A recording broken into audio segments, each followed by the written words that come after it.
যুবক বলতেছিলাম বালক দুটি বলে মা মনে আসেনি, বালক দুটি বলে মা আমাদের বিদায় দাও, আমরা যুদ্ধে যাব। বালক দুটির মা তার বিদায় করে দিলেন, যা বাবা বিদায় দিলাম, যা সত্য ইসলামের জন্য কালেমার জন্য আমি তোকে কুরবানি করে দিলাম, যা। রওনা হয়ে গেলেন। এদিকে মায়ার নবী দয়ার নবী ঘোষণা করে দিলেন, তোমরা শোনো, আগামী 17ই রমজান, কত তারিখ? 17ই রমজান মুসলিম মিল্লাতের প্রথম জিহাদে যুদ্ধ হবে। সেই যুদ্ধের নাম হলো বদরের যুদ্ধ। সেই যুদ্ধের জন্য, কারণ বাতিলেরা একদিনে দিনে মুসলমানদের উপরে যে নির্যাতন, মুসলমানদের উপরে যে রকম আঘাত শুরু করেছে, আর বসে থাকার সময় নাই। তোমরা জলদি করে সবাই প্রস্তুতি হও, কারণ আগামী 17 তারিখ যুদ্ধ হবে। তোমরা আজকে হলো 16-15 তারিখ শুনে নাও, ওই যুদ্ধের ময়দানে লোক পাঠাতে হবে। তোমরা যেখান থেকে যে রকম আছো সব ইসলামের জন্য ঝাঁপিয়ে পড়েছে, মারহাবা বলেন না। আজকে যেমন আপনারা ইসলামের জন্য নিবেদিত, এইরকম সব রাসূলুল্লাহ তাকায় দেখে সব, কেউ কানা খুড়া ল্যাংড়া নোলা সব যুদ্ধে যাওয়ার জন্য প্রস্তুতি। সুবহানাল্লাহ বলেন না, আস্তে কইবেন না জোরে কইবেন। রাসূলুল্লাহ বললেন, যেহেতু যুদ্ধের ময়দানে অস্ত্র চালাইতে হবে, যুদ্ধের ময়দানে শক্তি লাগবে, যুদ্ধের ময়দানে কৌশল জানা লাগবে। এই ময়দানে কানাডাও হবে না, খুড়াটাও এলা হবে না, কুবাটাও এলা হবে না, ছোটটাও এলাও হবে না। নবীজি বললেন, যারা বালক আছো লাইন থেকে সরে দাঁড়াও, যারা কানা খুড়া আছো লাইন থেকে সরে দাঁড়াও, যারা বোবা ল্যাংড়া নোলা আছো তারা লাইন থেকে সরে দাঁড়াও। কারণ তাগড়ায় জোয়ান গুলো, 18 বছরের যুবক, তরতাজা যুবক গুলো যারা আছো, তোমরা লাইনে দাঁড়ায় যাও। আমি নবী আজকে নির্বাচন করো, তোমাদেরকে কি করবো মুসলমান শুনে নাও, সিলেকশন করবিল, তোমাদেরকে কাকে কাকে নেওয়া যায় সিলেক্ট করবো। এখন এই সিলেক্ট যদি তোমরা কেউ বাদ না পড়ো, তোমরা দাঁড়ায় যাও।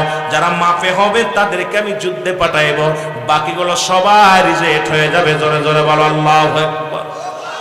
বালক দুটি ডাক দিয়ে বলে, ছোট ভাই বড় ভাইরে ডাক দিয়ে কয়, বাইরে কাম সারছে, মা তো বিদায় দিছে যুদ্ধে যাওয়ার জন্য, মার কাছ থেকে তো অনুমতি নিয়ে আসলাম, মা জননী তো বিদায় দিছে, কিন্তু রাসূলুল্লাহ তো বলছে বালকেরা যেতে পারবে না। এখন আমরা দুই ভাই তো ছোট, দুই ভাই তো একবারই জেট বাদ হয়ে গেলাম রে ভাই, কি করা যায়?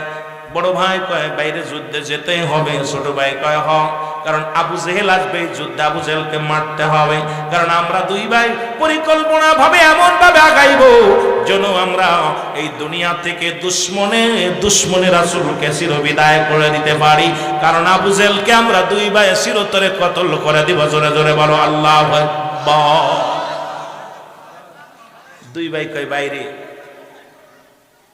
বাবা আমি অনুরোধ করো, বাইরে থেকে আওয়াজ আসলে আলোচনায় ব্যাঘাত ঘটে। দুইটা জিনিস পাবে, একটা হলো গজব, একটা হলো রহমত। মাহফিলে বাইরে থেকে আওয়াজ আসে, সাদে যারা আছে মাহফিল কমিটির বাইরা, এত পণ্ডিতগিরি করা ভালো না। কারণ হলো মাহফিলে দুইটা জাত, তো আজকে আমাদের বেকারত্ব বাড়ছে খালি অভিশাপের জন্য। সমাজে দুইটা জিনিস, একটা রহমত একটা গজব।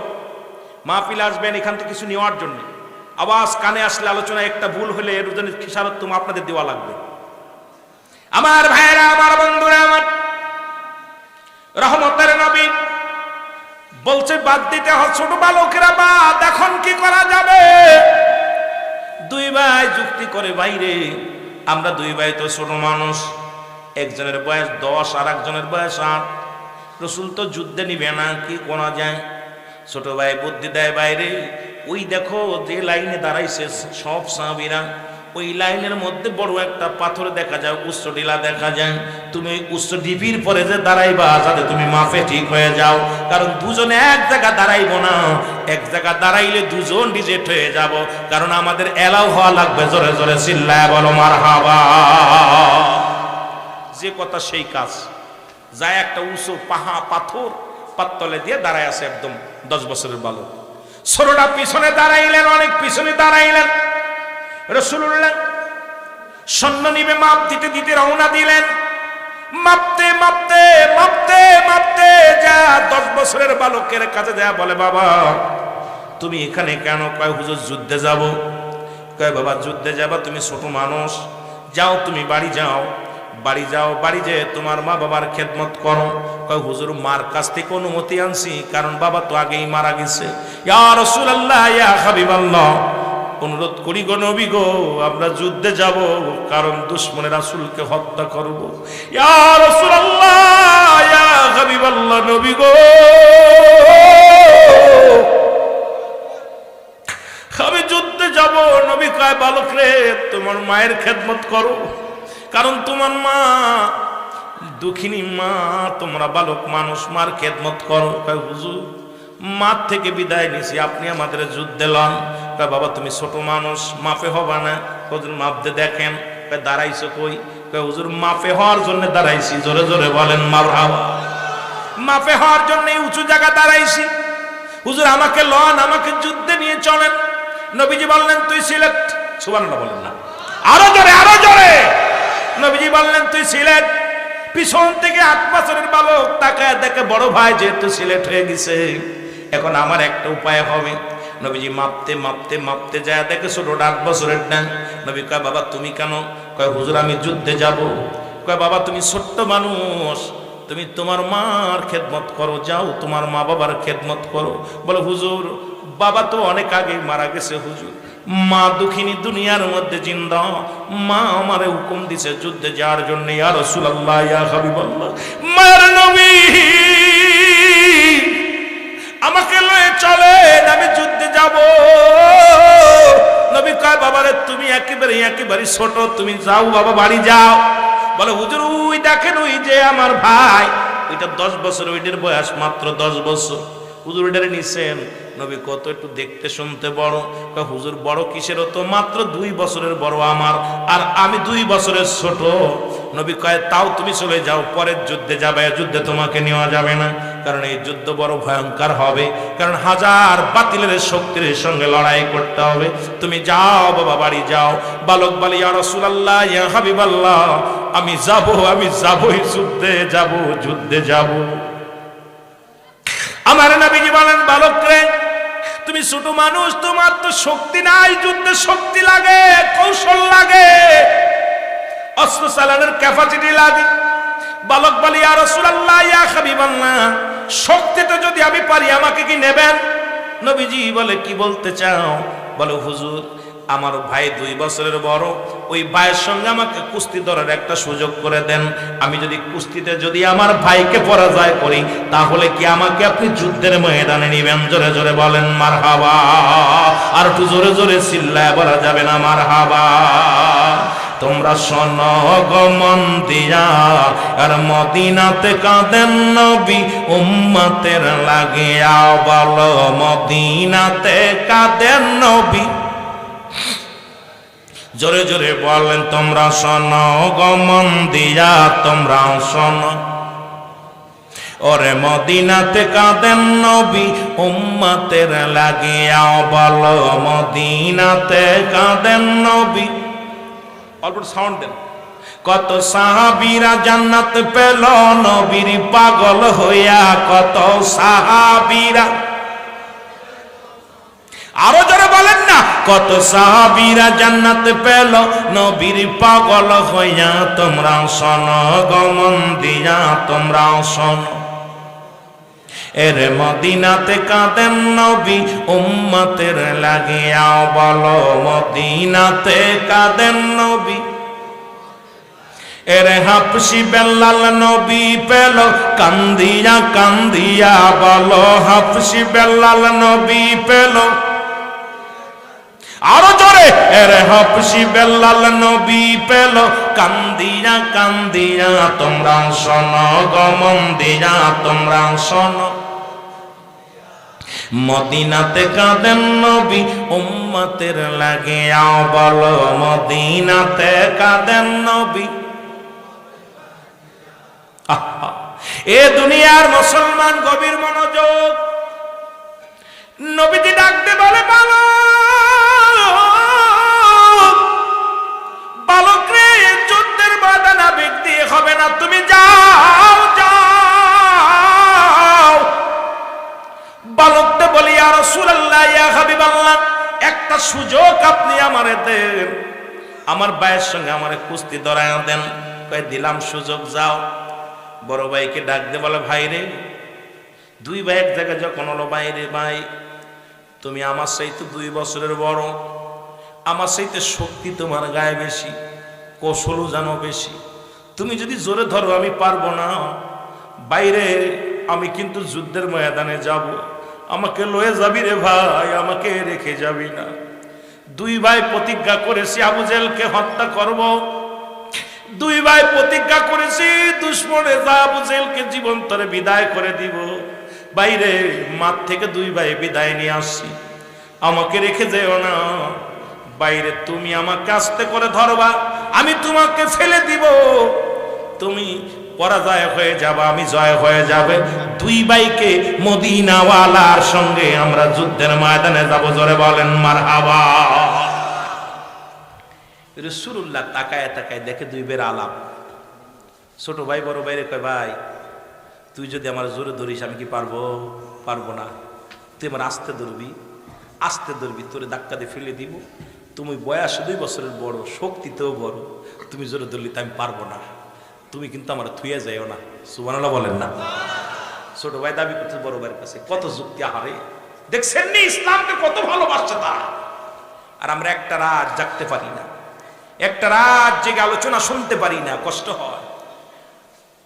নবীজি দূর থেকে খেলে হাসে, 2 ভাইয়ের গল্প তো দেখতেছে, চোখি চোখি ইশারায় কথা বলতে, রাসূলুল্লাহ খেলে হাসতেছে, খেলা দেখে। ছোট ভাই বড় ভাই, খবরদার আস্তে ধরবি। বড় ভাই আস্তে ধরছে, ছোট ভাই ধাক্কা দিয়ে ফেলে দিয়ে বুকের পর বসে বলে, ইয়া রাসূলুল্লাহ, জোরে বলেন না মারহাবা। নবীজি কয়, তুই সিলেট। সুবহানাল্লাহ বলেন না? আরো জোরে, আরো জোরে। 2 ভাই সিলেট হয়েছে। 2 ভাই সবচেয়ে বদরের প্রান্তরে 313 জন সাহাবীর ভিতরে 2 জন বালক, একজনের বয়স 10, একজনের বয়স 8। এই 2টা বালকের মতো, ঠিক ছোট্ট ছোট্ট মানুষ 2টা। রাসূলুল্লাহ 2টি ভাইয়ের দিকে তাকাইয়া নবীজি আফসোস করতেছে, আল্লাহ হে পরওয়ারদিগার আলম, একই তো হলো রমজান মাস, এরপরে হলো বালক 2টা যুদ্ধের ময়দানে যাবে। আহা, কত আবেগ! নবীজিকে ভালোবাসে, ইসলামকে কত ভালোবাসে, জীবন দেওয়ার জন্য প্রস্তুতি। ছোট মাসুম বাচ্চা 2টা। নবীজি গুইনা দেখে সাহাবীর সংখ্যা হলো 313 জন। কয়জন? জোরে বলেন কয়শো? 313। অস্ত্র কয়টা? জোরে বলেন কয়টা? 8টা তরবারি। কয়টা তরবারি? এ মুসলমানরা জোরে বলেন কয়টা? আজকে এখানে বাতি জ্বলছে, যুব সমাজ জান্নাতের বাগান সাজাইছে। আজকে যে কমিটি যা আছে, আগামী বছরে সেটা দ্বিগুণ কমিটিতে জোর দেবে, কারণ আল্লাহর প্রতি এদের ঈমানই বল আরো বেড়ে যাবে। জোরে বলেন ঠিক কিনা? দিনে দিনে প্রচারেই প্রসারিত বাড়ে। জোরে বলেন ঠিক কিনা? আজকে আমার ভাইয়েরা ইচ্ছা করলে গান দিতে পারত, ইচ্ছা করলে নাটক দিতে পারত, ইচ্ছা করলে মহিলাকে নাচাইতে পারত, সব বাদ দেয়া জান্নাতের দিকে ঝুঁকেছে। রব্বে কারীম যুবক বয়সী হবে জান্নাতি, 18 বছরের যুবক আর 16 বছরের যুবতী। আর আল হাসান আল হুসাইন হবে জান্নাতের সরদার, এই যুবক বয়সে যাবে জান্নাতি। যুবকরা যেদিকে ঝাঁপিয়ে যাবে সেদিকেই জয় হবে। জোরে বলেন না ঠিক কিনা? আরো জোরে বলেন ঠিক কিনা? রাসূলুল্লাহ গুইনা দেখে মাত্র 313 জন। অস্ত্র হলো 8টা, ঘোড়া হলো 2টা। কার কাছে দিব? কি করব? রাসূল বসে আছেন, ওদিকে কাফের আবু জেহেল 1000 সৈন্য, 1000 ঘোড়া, 1000 তরবারি নিয়ে দলবল নিয়ে ছুটছে। আয়েশা খবর আসলো, হুজুর সর্বনাশ, মক্কা থেকে মদিনার দিকে এমন বড় কাফেলা নিয়ে আক্রমণ করার জন্য রওনা দিছে। ইয়া রাসূলুল্লাহ, আপনি প্রস্তুতি হন তাড়াতাড়ি, কারণ ওরা প্রায় আপনার নিকটবর্তী। রাসূলুল্লাহ ডাক দিয়ে বলেন, সাহাবীরা তোমার কি হালাত? বলে, হুজুর রোজা আছি। খুব খেয়াল। নবীজি, আমি রোজা আছি। বলে, সাহাবীরে রোজা আছো, তুমি কি খাইছো? বলে, ইয়া রাসূলুল্লাহ, একটা খুরমা খেয়ে রোজা আছি। বলে, তুমি কি রোজা আছো? কয়, জি হুজুর আমি রোজা আছি। হুজুর একটা খেজুর খেয়ে রোজা আছি। তুমি কি খেয়েছো? বলে, ইয়া রাসূলুল্লাহ, একটু পানি খেয়ে রোজা আছি। যাচ্ছে যুদ্ধের ময়দানে, সাহাবীরা সব রোজা অবস্থায়, কারণ রমজান মাসে ওই 17ই রমজানে যুদ্ধ শুরু হয়ে গেল, রমাদান মাস। আমার বাজানেরা, সাহাবীদের ইমানি কত শক্তি, ইমানি কত বল। খানার চিন্তা করে নাই, খোদার চিন্তা করেন নাই।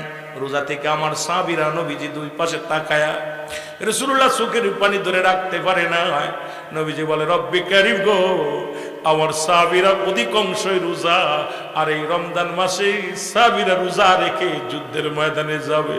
একটু ভালো খাইতে পারি না, একটু পানি খেয়ে রোজা আছে, একটু খেয়ে রোজা আছে, একটা খেজুর খেয়ে রোজা আছে, রোজা ভাঙ্গে না, যুদ্ধের ময়দানে যাবে। আমার নবীজি কান্দার রব্বি কারীম, আজকে কাফেররা যদি আক্রমণ করে আমার এই 313 জন সাহাবীদের হত্যা করে, আল্লাহ আমি দ্বীনের দাওয়াত দিব কাদেরকে আমি আল্লাহ তোমার দ্বীনের দাওয়াত দিব, কালেমার দাওয়াত দিব। রব্বি কারীম, হাজার সৈন্যের সঙ্গে ওরা তো একবারই আমাদের উড়ায়া দিবে। রব্বি কারীম, আজকে এই সাহাবীদের মুখের দিকে তাকায়া রাসূলুল্লাহ চোখের পানি ধরে রাখতে পারে না, নবীজির চোখ দিয়া দর দর করে পানি পড়ে। এমন সময় জিবরিল আমিন যে সালাম দা, আসসালামু আলাইকুম ইয়া রাসূলুল্লাহ, ইয়া হাবিবাল্লাহ, নবী গো আপনি কি প্রস্তুতি? নবীজি বলেন, জিবরিল আমি প্রস্তুতি। তবে নবী গো আপনি কেন, আপনার চোখে কেন পানি? বলে জিবরিল তুমি এখন কিসের জন্য আসছো? ওহী নিয়ে আসছো নি? বলে না হুজুর, ওহী নিয়ে আসি নাই, আপনার কাছে আসছি। কো নবী গো ওদিকে 1000 সৈন্য নিয়ে প্রায় নিকটবর্তী, বদর প্রান্তরে নিকটবর্তী, আপনি এখনো দাঁড়িয়ে আছেন। নবী কয় জিবরিল রে আমার বড্ড ভয় হয়, কারণ 313 জন সাহাবী যদি একবারে তাদেরকে শেষ করে দেয়, আমি দ্বীনের দাওয়াত কারে দিব, কালেমার দাওয়াত আমি কারে দিব? আমি কাদের কাছে ইসলামের প্রচার করব, কাদের কাছে আমি কালেমার দাওয়াত নিয়ে যাব? নবীজি কান্দি রে। তারপর অধিকাংশ সাহাবীরা রোজা আছে, এই রোজা অবস্থায় যুদ্ধের ময়দানে যাবে। এবার সাহাবী যখন আমার নবীজি চোখের পানি ফেলছে, জিবরিল আমিন বলে ইয়া রাসূলুল্লাহ, ইয়া হাবিবাল্লাহ আপনি চিন্তা করেন না, কারণ রব্বে কারীম আমারে পাঠায়া দিয়েছে। নবীজি তাকায় দেখেন গো, একজন নয়, দুজন নয়, 3000 ফেরেশতা দিয়া অস্ত্র সহকারে, যানবাহন সহকারে রাসূলুল্লাহ আপনার কাছে পাঠিয়ে দিয়েছে। বদর প্রান্তরে এই কমান্ডার বানায়া আমি জিবরিলকে আপনার কাছে পাঠায়া দিয়েছে। জোরে বলেন মারহাবা, আর একটু জোরে বলো আল্লাহু আকবার। ইয়া রাসূলুল্লাহ শুধু 3000 নয়, আপনি 313 জন তো শরিয়াতে, 313 জন শরিয়াতে। হাকিকাতে নবী গো আমি 3000 নিয়ে প্রস্তুতি আছি, আরো 5000 গোডাউনে রাখছে প্রস্তুতি করে, শুধু আপনি হুকুম দিলে আসবে নবীগণ। আরো 5000 সৈন্য সবাই তারা প্রস্তুতি আছে, আপনি ডাক দিলে বদর প্রান্তে চলে আসবে। আপনি যুদ্ধের জন্য ঝাঁপিয়ে পড়েন, নারায়ে তাকবীর দিয়ে আল্লাহু আকবার বলে, আল্লাহু আকবার বলে ময়দানে নামেন। নবী অবশ্যই মুসলিম মিল্লাতের জয় হবে। ইয়া রাসূলুল্লাহ, ইয়া হাবিবাল্লাহ, আর চিন্তার সময় নাই, বসে থাকার সময় নাই, প্রস্তুতি লয়ে রওনা হন। আল্লাহর নবী বলেন সাহাবীরা প্রস্তুতি নাও, রওনা হও। নবীজি আমার তাকবীর দিয়ে সাহাবীদেরকে রওনা দিলেন। যুদ্ধ শুরু হয়ে গেল, তুমুল আকারের যুদ্ধ। যুবক মারো কাটো মুসলমান শুনে নাও, মাত্র 313 জন সাহাবী, কিন্তু কাফেররা দেখলো হাজার হাজার মুসলিম সৈন্য, তারা প্রথমেই পরাজয় মেনে গেল মুসলমান। তবে যুদ্ধ যখন শুরু হয়ে গেল, 70 জন বন্দী হলো, 70 জন কাফেরদের মৃত্যুবরণ করলো, আর মুসলমানদের মাত্র 14 জন শাহাদাতের পেয়ালা পান করলো। জোরে বলেন মারহাবা, আর একটু জোরে বলেন মারহাবা। যুদ্ধের তুমুল আকারে রক্তক্ষয়ী যুদ্ধ শুরু হয়ে গেল, কিন্তু এই বালক দুটি ডাকতে বলে, বালক দুটি জয় ঘোড়ার মধ্যে মুসলমান পায়ের নিচে পড়ে আছে, ছোট বালক দুটি, 8 বছর আর 10 বছর। যা কয় ভাই রে আবু জেল কই রে, আবু জেল কই, চেনে না তো? খালি আবু জেল রে কি করবা? কয় মারবো। কয় মারবি, কারণ ছোট ভাই দুটি খালি দৌড়াদৌড়ি করে যুদ্ধের ময়দানে। ভাই আবু জেল কই? আবু জেল কি করবা? কয় ওই দেখো আবু জেল, ওই যে ঘোড়ার, ওই মনে সাদা ঘোড়ার উপরে বসে আছে, ওই শীত কপালে ঘোড়ার উপরে আবু জেল বসে আছে, বড় নেতা। 2 ভাই তরবারি নিয়ে এক দড়ি চলে গেছেন। মুসলমান শুনে নাও, 2 ভাই যা দেখেন ঘোড়ার পাশে, যা ঘোড়ার পায়ের নিচে পড়ে আছে ঘুড়ি। মুসলমান ছোট্ট মানুষ, ঘোড়ার হাঁটুর নিচে। আবু জেল তো মারা সম্ভব নয়, তরবারি দিয়া বারবার ছুঁইতেছিল, কিন্তু ধরা সম্ভব নয়। মুসলমান শুনে নাও, ছোট ভাই বড় ভাইরে ডাক দে, কয় বাইরে এইভাবে আবু জেলকে মারা সম্ভব নয়, একটা কাজ করো, আমি পিছনে দাঁড়াইলাম তরবারি নিয়ে, তুমি সামনে থেকে ঘোড়ার পা কেটে দাও, যখন পা কেটে দিলে জমিনের মধ্যে পড়ে যাবে, আর পিছন থেকে আমি ছেড়ে দিব আবু জেলকে। জোরে জোরে বলেন মারহাবা, আর একটু জোরে জোরে চিল্লায়া বলা যাবে না মারহাবা। ছোট ভাই বড় ভাই প্রতিজ্ঞা করছে আবু জেলকে মারবো, ওরে তো মারতে হইব, কিন্তু তুমি আমি দুজনে একজনের সোয়া পেতেছি না, কিন্তু বদমাইশটারে তো মারতে হবে, ইসলাম তারে শেষ করতে চায়, কালিমা দুলিশাত করতে চায়, ওকে চির বিদায় করে দিতে হবে, কিন্তু মারবো কেমনে? সোয়া তো ভাই না, তুমি এক কাজ করো, গুড়ার হাঁটু ঠ্যাং কেটে দাও। বড় ভাই গুড়ার ট্যাঙ্গের মধ্যে দিছে কোপ মেয়েরা, আবু জেল গুড়া গেছে পইরার, পিছন থেকে ছোট ভাই আইয়া আবু জেল ছাড়ছে, মার হবো বল। আমার ভাইয়েরা, আমার বন্ধুরা, আমার যখন আবু জাহেলের দেহের মধ্যে মারিতেছে কোপ, মুসলমান গর্দানের মধ্যে, পিছন থেকে আবু জাহেলের ছেলে আইয়া ছোট ভাইয়ের পিছন থেকে একটা কোপ মারছে, হাতটা কেটে গেছে, হাতটা শুধু সামান্য একটু জ্বলে, জোলা হাতটা এইভাবে জ্বলতেছে, তরবারি উঁচু করার মতো ক্ষমতা নাই, সামান্য একটু চামড়ার মধ্যে জ্বলতেছে। ডান হাতের তরবারিটা বাম হাতের মধ্যে নিয়ে ছোট ভাই কি করলেন, বাবারা আমার, বাম হাত দিয়ে আবু জেহেলের গায়ের মধ্যে কোপ শুরু করে দিলেন। দেখে ডান হাত ডিস্টার্ব করে, এই ডান হাতটা পাত তলে দিয়ে টান দিয়ে ছিঁড়ে বলে, ইয়া রাসূলুল্লাহ, ইয়া হাবিবাল্লাহ, আজকে ইসলামের জন্য আমি জীবন দিয়ে দিলাম, হাতটাও কুরবানি করে দিলাম। এইবার মুসলমান দুই ভাইকে দুনিয়ার মধ্যে আবু জেহেলের ছেলে দুই ভাইকে শাহাদাতের পেয়ালা পান করে দিলেন, দুই ভাই শহীদ হয়ে গেলেন। আমার বাবারা, আমার বন্ধুরা, আমার আবু জেহেলকে শেষ করাবো, আমার বাবারা, আমার বন্ধুরা, আমার শুনে নাও, শুনে নাও। এদিকে যখন বদর প্রান্তরে লাশগুলো আনা হলো, রাসূলুল্লাহর সামনে আনা হলো, আমার নবীজি সব লাশগুলো দেখে দেখে চোখের পানি ছেড়ে কাঁদতেছিল। ওই মাসুম বাচ্চা দুটো রাসূলুল্লাহর সামনে যখন আনা হলো, আমার নবী চোখের পানি ছেড়ে ডাকতে বলে, বালকেরা রে, তোমরা আল্লাহর দিনকে এত ভালোবাসো, আমি নবীকে এত ভালোবাসো, জীবন দিয়া প্রমাণ করে দিয়ে গেলাম, জীবনের চাইতে ইসলামের দাম বড়, জীবনের চাইতে ইসলামের মান বড়, জীবনের চাইতে কোরআনের দাম বড়, জীবনের চাইতে দয়াল নবীর প্রেম বড়। আমার নবীজি চোখের পানিগুলো ছেড়ে ছেড়ে কাঁদতেছিল। জিবরিল আমিন বলে, ইয়া রাসূলুল্লাহ, ইয়া হাবিবাল্লাহ, আপনি চোখের পানিগুলো মুছে ফেলেন, কারণ ওই জান্নাতি ফেরেশতারা, সব ফেরেশতারা সেজে গুজে আছে, জান্নাতগুলো সাজাইতেছে।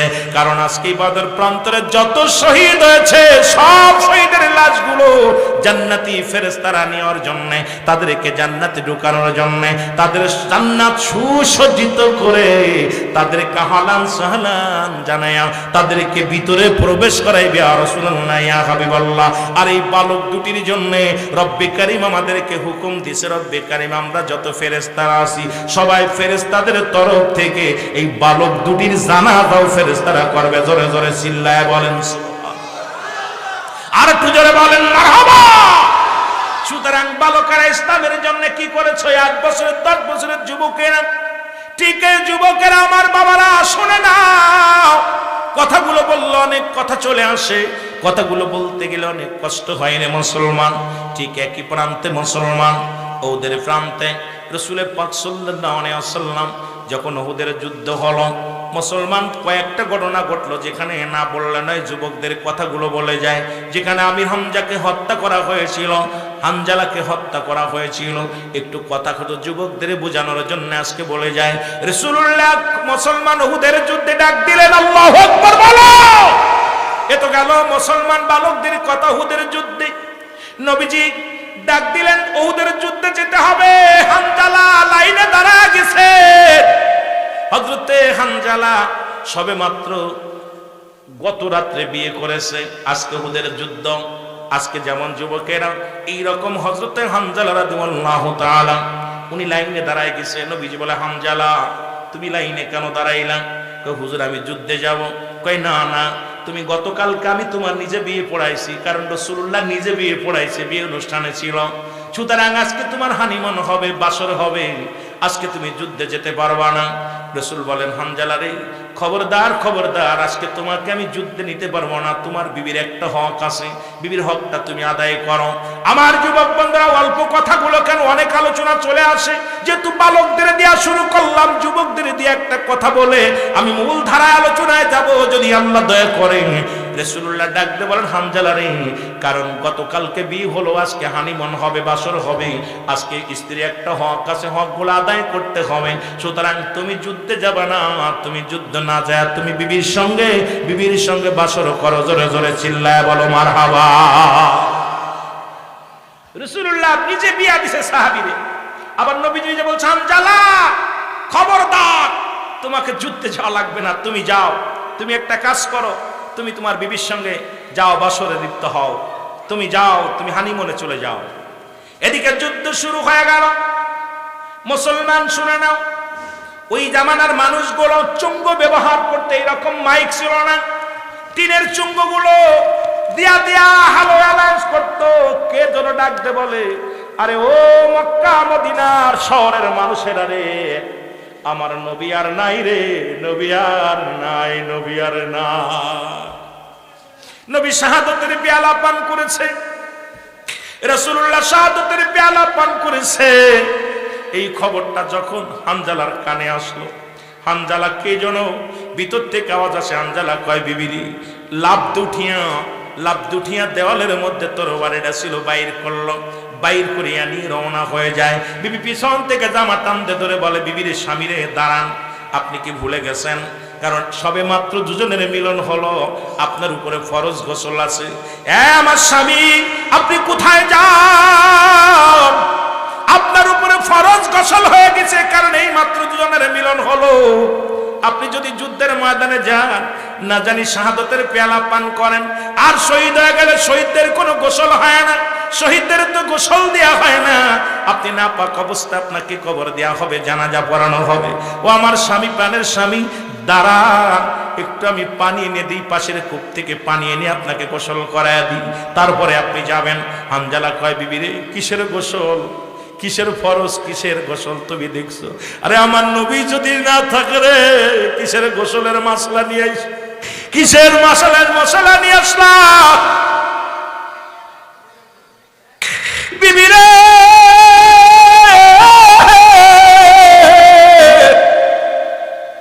যদি আমার নবী শাহাদাতের পেয়ালা পান করে রে, আমি হানজালা বেঁচে থেকে কি লাভ? আমারে তুমি আর পিছন থেকে ঠেকাও না। সঙ্গে সঙ্গে বিবিরা মুসলমান হানজালা রওনা দিল। আমার বাবারা আমার, এইবার যায়া শাহাদাতের পেয়ালা পান করলো হানজালা রাদিয়াল্লাহু তাআলা। উনি শাহাদাতের পেয়ালা পান করলেন। নবীজি ওই যুদ্ধে, মুসলমান উহুদের যুদ্ধে, মুসলমান শুনে নাও, অনেক ক্ষত বিক্ষত হয়েছিল, রাসূলুল্লাহর মাথা পর্যন্ত ফেটে গেল, নবীজির মাথা দিয়ে রক্ত ঝরতেছিলেন, বেহুশ হয়ে জমিনের মধ্যে পড়ে গেলেন। ওই যুদ্ধে রাসূলের চাচা আমির হামজাকে ক্ষত বিক্ষত করা হলো। আমির হামজার ওই যুদ্ধে নাকটা কেটে দেওয়া হয়েছিল, আমির হামজার কান দুটি কেটে দেওয়া হয়েছিল, আমির হামজার চোখ দুটি তুলে নেওয়া হয়েছিল, আমির হামজার হাত কেটে নেওয়া হয়েছিল, আমির হামজার বুক ফেড়ে কলিজাটা পর্যন্ত বাইর করে নিয়েছিল। মুসলমান শুনে নাও, রাসূলুল্লাহ ওদিন এত কেঁদেছে, জীবনে এত কান্না কোনোদিন করেন নাই। ওদিন যখন ওই আমিরে হামজার লাশ মুবারক রাসূলুল্লাহর সামনে আনা হলো, ওদিন চাচাকে হারায়া রাসূল এমন ভাবে কেঁদেছে, আল্লাহ আল্লাহ, মানুষ এমন নিষ্ঠুর হয়, মানুষ এমন পাষাণ্ড হয় যে আমার চাচাকে ক্ষত করে ফেলেছে। জোরে বলো আল্লাহু আকবার। হযরত হানজালা রাদিয়াল্লাহু তাআলা শাহাদাতের পেয়ালা পান করলেন। মুসলমান শুনে নাও, ওদের যুদ্ধে মোট 70 জন শহীদ হলো। কয়জন? জোরে বলেন কয়জন? আমি যুবকদের জন্য বলতেছি, কথাটা আবার বলবে, হুজুর আপনি ওদের বললেন, আমাদেরও বললেন না। দুইটা যুদ্ধের বিষয় নিয়ে বালকদেরও বললাম, আপনাদেরও বলে যাই। রাসূলুল্লাহ ডাক দিলেন, তোমরা সাহাবীদের লাশগুলো নিয়ে আসো। কিন্তু 69টা লাশ পাওয়া গেল, একটা লাশ খুঁজে পাওয়া যায় না। সাহাবীরা আশ্চর্য হয়ে গেলেন, বলে ইয়া রাসূলুল্লাহ, ইয়া হাবিবাল্লাহ, মুসলমানরা তো শহীদ হয়েছে 70 জন, অথচ লাশ গণনা করে পাইতেছি আমরা 69 জন। 70 জন তো একজনের লাশ কোথায় গেল? আমার নবীজি চারিদিকে বলেন, সাহাবীরা খোঁজো, না জানি কাফেররা নিয়ে গায়েব করে দিছে লাশটা। তোমরা যাও, তাড়াতাড়ি যাও, দেরি করো না, তাড়াতাড়ি যাও। সবাই দৌড়ে আসলেন, এসে বলে, আমার নবী কয় কাল লাশটা? সবাই বলে, হুজুর হানজালার লাশ। নবী কয়, কি বলো? হানজালার তো গতকালকে বিয়ে হয়েছে, আজকে তো বাসরের জন্য আমি হানজালার আসতে বারণ করেছিলাম। বলে, ইয়া রাসূলুল্লাহ, ইয়া হাবিবাল্লাহ, হানজালা ওদের প্রান্তরে জীবনটা কুরবানি করে দিছে। আমার নবীজি মুসলমান তাকায় দেখলেন, কোথাও হানজালার লাশটা দেখা যায় না। হঠাৎ রাসূলুল্লাহ উপরের দিকে তাকাইলেন, তাকায় তাকায়া দেখেন 7 তলা জমিনগুলো খোলা, প্রথম আসমান, দ্বিতীয় আসমান, তৃতীয় আসমান, চতুর্থ আসমান, পঞ্চম, ষষ্ঠ, সপ্তম, সব আসমানের দরজাগুলো খোলা। অসংখ্য ফেরেশতারা হানজালারে গোসল করায়া, মুসলমান কাউসারের পানি দিয়া হানজালাকে গোসল করায়া, মুসলমান শুনে নাও, কাতারে কাতারে দাঁড়ায়া আসমানি ফেরেশতারা হানজালার জানাজা আদায় করতেছে। জোরে বলেন না সুবহানাল্লাহ, আর একটু জোরে বলেন আল্লাহু আকবার। রাসূল আকরাম সাল্লাল্লাহু আলাইহি ওয়াসাল্লাম মিসকেতে হাসি দিলেন। এত কষ্টের পরেও নবীজি যখন হাসলেন, সাহাবীরা বলে হুজুর আপনি সাহাবীদের জন্য এত কান্নাকাটি করলেন, এত চোখের পানি ফেললেন, ইয়া রাসূলুল্লাহ ইয়া হাবিবাল্লাহ, এখন আপনার মুখে কেন হাসি? আমার নবী কয় তাকায়া দেখো। এবার সাহাবীরা তাকায় রয়েছেন, দেখে একটু পরেই মুসলমান শুনে নাও, আমির হামজার লাশের পাশে হামজালার লাশ মোবারক আনিয়া ফেরেশতারা শুয়ায় রেখেছে। জোরে বলেন মারহাবা। আমার নবী বলে এবার লাশগুলো গণনা করো, গণনা করো। গুনতে গুনতে দেখো 70টা লাশ। বলি ইয়া রাসূলুল্লাহ ইয়া হাবিবাল্লাহ, আমরা হামজালার লাশ পাইতেছিলাম, এখন দেখি পাইনি, এখন দেখি আমির হামজার কাছে। আপনার চাচা আমির হযরত আমির হামজার পাশেই লাশটা শোয়ানো রয়েছে। নবী বললেন তোমরা কাজ করো, জানাজা শুরু করে দাও। মুসলমান রাসূলুল্লাহ 70 বার জানাজা পড়েছে, আর 70 বারই মুসলমান শুনে নাও, শুনে নাও, হযরতে আমির হামজা 70 বার জানাজা পড়া হয়েছে। একটা লাশের সঙ্গে একটা লাশ দিয়া, একটা লাশের সঙ্গে একটা লাশ দিয়া, যতটি লাশের সঙ্গে পাশে শুয়া মুসলমান আমির হামজার জানাজা পড়েছে আমার নবীজি। কারণ আমার নবী তাকায়া দেখে আমির হামজার নাকটা পর্যন্ত কালেমার জন্য হারায় ফেলেছে, ইসলামের জন্য কান হারাইছে, ইসলামের জন্য জিহ্বা হারাইছে, ইসলামের জন্য চোখ দুটি হারিয়েছে, ইসলামের জন্য কলিজাটা হারাইছে, ইসলামের জন্য হাত পা হারাইছে। এই দুনিয়ার মধ্যে এমন পাগল কয়জন আছে রে মুসলমান, আজকে যারা আপনার ইসলামের জন্য কালেমার জন্য নিজের টাকা পয়সা খরচ করেছেন এবং জান্নাতের বাগানে ছুটে আসছেন, আপনাদের ঋণ কোনোদিন শোধ হবে না। জোরে বলেন মারহাবা। রাসূলুল্লাহ মোট 70 বার জানাজা করছে। এর মধ্যে 70 বারই এক একটা সাহাবীর জানাজা যখন আদায় করেছে, আমির হামজার লাশটা সেখানে নিয়ে বসাই শুয়াইছে। রাসূলুল্লাহ এত কষ্ট পাইছে, কারণ আমির হামজা যখন রাসূলের সাহাবীদের মধ্যে মাত্র 9 জনের মধ্যে ইসলাম ধর্ম কবুল করেছিল মাত্র 2 জন, একজনের নাম আমির হামজা আর একজনের নাম আব্বাস। বাকি তো সবাই দুশমনি করেছিল। রাসূলুল্লাহ চোখের পানিগুলো রাখতে পারেন। আল্লাহ আমার চাচাকে কি করছে, চাচার চোখ দুইটা পর্যন্ত নাই, নাক কান কেটে দিছে। এইরকম নির্যাতন পৃথিবীর মধ্যে শহীদের সঙ্গে করে আমার নবী সইতে পারে নাই। এমন সময় এক মহিলা, পর্দাশীলতা এক নারী, পর্দা করে এসে সালাম দিলেন, আসসালামু আলাইকুম ইয়া রাসূলুল্লাহ ইয়া হাবিবাল্লাহ। নবীজি বলে সাহাবীরা রে, ওই মহিলাকে বলে ইয়া রাসূলুল্লাহ ইয়া হাবিবাল্লাহ, ওই মহিলা হলো হযরত হানজালা রাদিয়াল্লাহু তাআলার বিবি। আমার নবী বলেন উনাকে বলো উনার স্বামীর জানাজা পড়া হবে, উনার স্বামীকে বিদায় করে দেয়া হবে। ওদের যুদ্ধে শাহাদাতের পেয়ালা পান করেছে। মেয়েটা ডাকতে বলে আমার নবীর সাহাবীরা শোনো, আমার রাসূলের সঙ্গে একটু গোপনে কথা বলার সুযোগ করে দাও, কারণ আমি আমার নবীর সঙ্গে কিছু কথা বলতে চাই, তোমাদের সবার সামনে বলা যাবে না। আমার নবীকে যে বললেন ইয়া রাসূলুল্লাহ ইয়া হাবিবাল্লাহ, হযরত হানজালার বিবি আপনার সঙ্গে দুইটা কথা বলতে চায়। নবীজি বলে ডাকো তাকে, আমাকে একটা পাথরের উপরে বসাও। নবীজিকে একটা পাথরের উপরে বসাইলেন, একটা চাদর টানায়া দিলেন, পর্দার বিধান করে দিলেন। মুসলমান এবার পর্দার ভিতরে যাইয়া নবীজি পাশে দাঁড়া বসে রইলেন। মহিলা ডাক দিয়ে বলে ইয়া রাসূলুল্লাহ ইয়া হাবিবাল্লাহ, আপনার কাছে আমি একটা দাবি, আমার স্বামীর জন্য গোসল না করায় দাফন করা না হয়, দাফন যেন করানো হয়।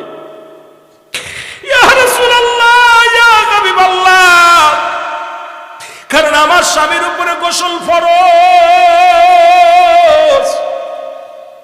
ইয়া রাসূলুল্লাহ ইয়া হাবিবাল্লাহ, যত সাহাবী আছে কাউকে তো গোসল করার নাই, আমার স্বামীর উপরে গোসল ফরজ। বলে বিবি আমি মুসলমান জালার বিবি, কি হয়েছে বলে ইয়া রাসূলুল্লাহ ইয়া হাবিবাল্লাহ, গত রাত্রে যখন আমরা দুজনের মেলামেশা হলো, যখন মিলন হলো, এমন সময় কে যেন বলতেছিল, নবীজি নাই রে নাই।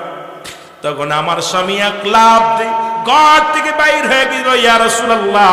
তখন আমার স্বামীকে ফরজ গোসলের জন্য অনেক চেষ্টা করেছিলাম, আমি পানি এনে বলছিলাম আমি পানি এনে দিই, গোসলটা করে যান। আমার স্বামী বলেছিল, আরে আমার রসুল যদি না থাকে রে, আমি কিসের গোসল, কি করে গোসল করব?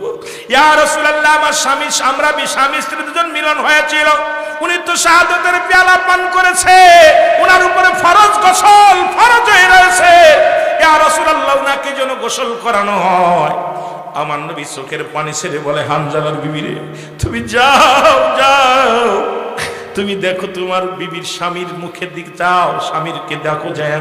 যখন কাপড়ের কাপড়গুলো খোলা হলো, স্বামীর মাথা বেয়ে বেয়ে পানি চোয়া চোয়া পড়তেছে। ডাকতে বলে, ইয়া রাসূলুল্লাহ, ইয়া হাবিবাল্লাহ, আমি দেখেছি আমার স্বামীর মাথা দিয়া, মাথার চুল দিয়া টপ টপ করে কেবলমাত্র পানি এখনো প্রবাহিত হচ্ছে। আমার নবী বলে, হানজালার বিবি শোনো, রব্বুল আলামিন তোমার হানজালার উপরে এত খুশি হয়েছে, কারণ এতগুলো 69 জন সাহাবী কাউকে গোসল করানো হয় না, একমাত্র হানজালার উপরে ফরজ গোসল ছিল। এটা রব্বে কারীম তার ফেরেশতা দিয়া করাইয়া, ফেরেশতা দিয়া জানাজা পড়াইয়া আমি রব্বে কারীমের দ্বারা আমি রাসূলের কদমের মধ্যে হাজির করে দিছে। ও বিবি, হানজালার বিবি রে, কারণ এই দুনিয়ার মধ্যে তুমি বড় ধন্য, তুমি বড় ধন্য রে বিবি, কারণ